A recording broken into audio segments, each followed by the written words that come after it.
Yes, so we are continuing the previous question. In the previous part, we discussed the fact that what pricing Bogie should adopt to maximize its own revenue, and we came to a conclusion that the price should be 2,70,000 for the Bogie division to maximize its revenue. Now, if the Bogie has this as the transfer price or selling price, this becomes the cost of wagon department, and the question has also asked us the price for wagon department as well. So, marginal revenue is equal to 17,10,000 minus BQ, this is nothing, minus 2 BQ rather, this is nothing but the previous part's marginal revenue equation. The new cost is not going to have an impact on the marginal revenue equation. So, it is the same as part 1. So, I am not solving that because we have already done that in the previous video. Coming to marginal cost, now marginal cost is own cost plus the price charged by the transferor.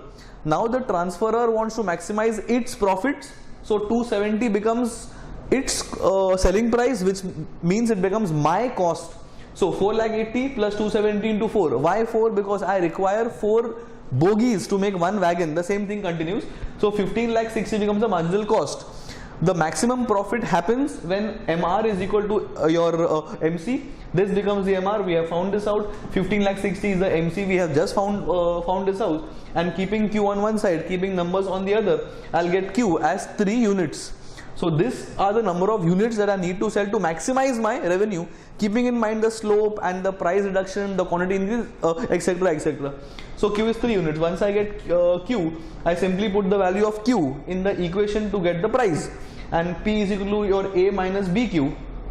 B is nothing but 50,000 rupees upon 2 for the wagon department, and I get rupees as 16,35,000, which means this is the price at which my maximum revenue will happen, and I will be able to sell 3 units at this price and maximize my revenue. So this is for wagon department, considering the best strategy for the bogie department as well. Now coming to questions, third part, it simply asks us what should be the pricing policy for the company.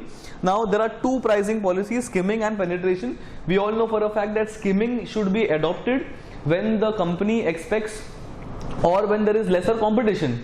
So skimming means a very high selling price is set in the beginning.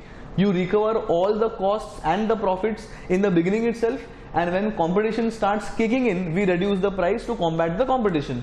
That's skimming policy. Penetration means a situation where the market is already having a lot of competition. You need to enter the market, so the only way you can lure the customers is by having a very less price. So you enter the market with a less price.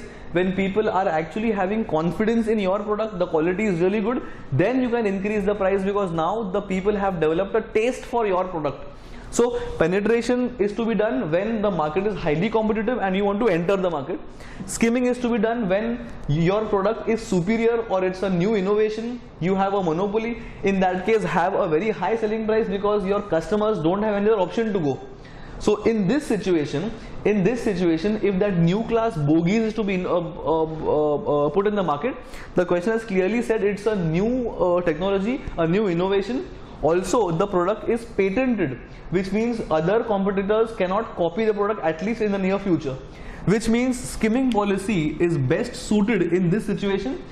Plus there could be some high research and development cost. The company has done some market research as well. It must have cost them. So the market research cost, the initial development costs, all these costs will be recovered through a very high selling price. And now when the patent ka period gets over, maybe competition starts kicking in, and then the price can be reduced to create barriers for the new competition. So skimming policy is best suited given the situation. Thank you.